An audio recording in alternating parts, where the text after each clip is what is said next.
Lesti Kejora unggah postingan perdana setelah lalui prahara kekerasan dalam rumah tangga, KDRT, dan pada akhirnya memaafkan Rizky Bilar. Ia terlihat berkumpul dengan sejumlah rekan artis. Mulai dari Dinda Hau, Siva Haju, hingga Aurel Hermansyah.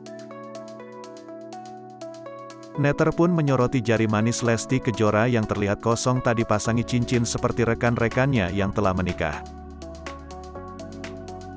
Lesti Kejora tampak mengunggah foto kebersamaannya dengan teman-teman selebritasnya. Lesti tampak tersenyum ke arah kamera dan berpose menggandeng Aurel. Namun, penampilan dari Lesti membuat salah fokus warganet karena ia terlihat tidak mengenakan cincin di jari manisnya.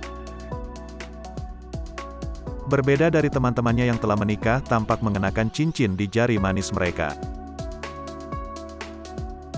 Selain itu, dalam unggahan Instagram Kesha Ratuliu, tampak para kumpulan selebritas itu tengah makan bersama sambil memutar spin untuk mengetahui siapa yang dapat arisan tersebut.